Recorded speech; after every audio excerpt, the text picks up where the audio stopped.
कौसल्या सुप्रजा रामपूर्वा सन्ध्या प्रवर्तते उत्तिष्ठ नरशार्दूला कर्तव्यम् दैवमान्निकम् कौसल्या सुप्रजा रामपूर्वा सन्ध्या प्रवर्तते उत्तिष्ठ नरशार्दूला कर्तव्यम् दैवमान्निकम् उत्तिष्ठोत्तिष्ठ गोविन्द उत्तिष्ठ गरुडध्वज उत्तिष्ठ कमलाकान्ता त्रैलोक्यम् मङ्गलम् कुरु उत्तिष्ठोत्तिष्ठ गोविन्द उत्तिष्ठ गरुडध्वज उत्तिष्ठ कमलाकान्ता त्रैलोक्यम् मङ्गलम् कुरु मादः समस्त जगताम् मधुकैटभारे वक्षो विहारिणि मनोहर दिव्यमूर्ते श्रीस्वामि निःसृत जनप्रिय दानशीले श्रीवेङ्कटेश दयिते तव सुप्रभातम् मादः समस्त जगताम् मधुकैटभारे वक्षो विहारिणि मनोहर दिव्यमूर्ते श्रीस्वामि निःसृत जनप्रिय दानशीले श्रीवेङ्कटेश दयिते तव सुप्रभातम् तव सुप्रभातमरविन्दलोचने भवतु प्रसन्न मुख चन्द्रमण्डले विधिशङ्करेन्द्रवनिताभिरर्चिते वृषशैलनाथ दयिते दयानिधे अत्र्यादि सप्त ऋषयः समुपास्य सन्ध्याम् आकाश सिन्धु कमलानि मनोहराणि आदाय पादयुगमर्चयितुम् प्रपन्ता शेषाद्रिशेखर विभो तव सुप्रभातम् पञ्चाननाब्ज भव षण्मुख वासवाद्या त्रैविक्रमादिचरितम् विभुता स्तुवन्ति भाषापतिः पठति वासर शुद्धिमारात् शेषाद्रिशेखर विभो तव सुप्रभातम् ईश प्रफुल्ल सरसीरुहनारिकेला पूगद्रुमादिषु मनोहर पालिकानाम् आवाति मन्दमनिलः सह दिव्यगन्धैः शेषाद्रिशेखर विभो तव सुप्रभातम् उन्मील्य नेत्रयुगमुत्तम पञ्जरस्थ्याः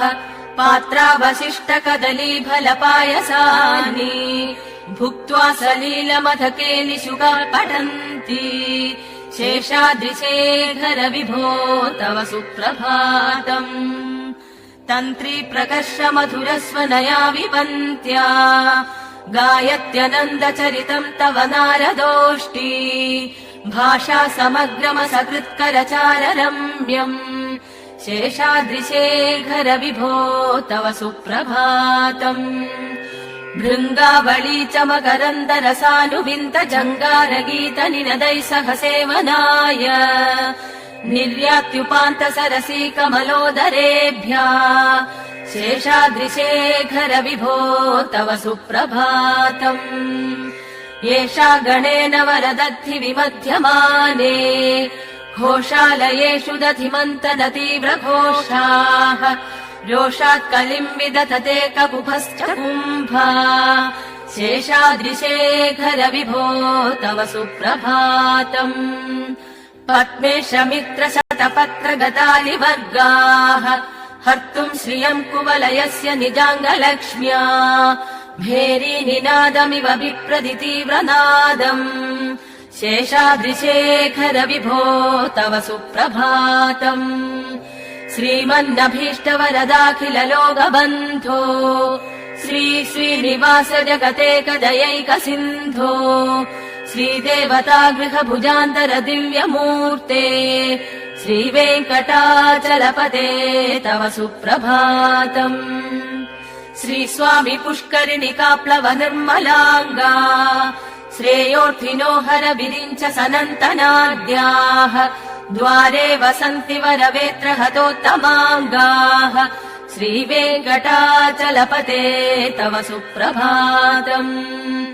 श्रीशेषशैल गरुडाचल वेङ्कटाद्रिनारायणाद्रिऋषभाद्रिविषाद्रिमुख्याम्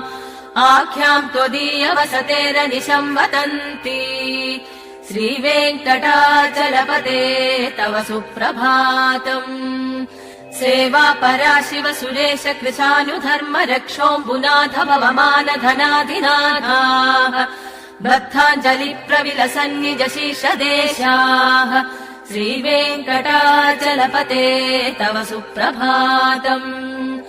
धाटीषु देवि हरराज मृगाधिराज नागाधिराज गजराज हयाधिराजाः स्वस्वाधिकारमहिमाधिगमर्थयन्ते श्रीवेङ्कटाचलपते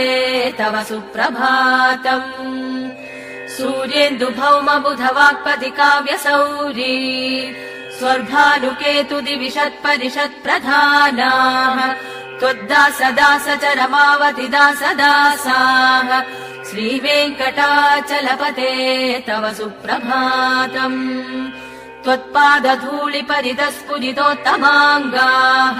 स्वर्गापवर्गनिरपेक्ष निजान्तरङ्गाः कल्पागमाकलनयाकुलताम् लभन्ते श्रीवेङ्कटाचलपते तव सुप्रभातम् त्वद्गोपुराग्रशिखराणि निरीक्षमाणाः स्वर्गापवर्गपदवीम् परमाश्रयन्ताः मर्त्या मनुष्य भुवने मतिमाश्रयन्ते श्रीवेङ्कटाचलपते तव सुप्रभातम् श्रीभूमिनायक दयादिगुणामृदाब्धे देवादिदेव जगतेक शरण्यमूर्ते श्रीमन्ननन्द गरुडादिभिरर्चिताग्रे श्रीवेङ्कटाचलपते तव सुप्रभातम् श्रीपद्मनाभ पुरुषोत्तम वासुदेव वैकुण्ठ माधव जनार्दन चक्रपाणे श्रीवत्स चिह्न चरणागत पारिजाता श्रीवेङ्कटाचलपते तव सुप्रभातम् कन्दर्पदर्पहर सुन्दर दिव्यमूर्ते कान्ताकुजाम्बुरुह कुट्मललोल दृष्टे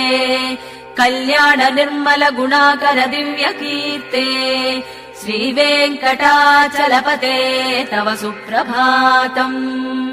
मीनाकृते कमटकोल नृसिंहवर्णिम्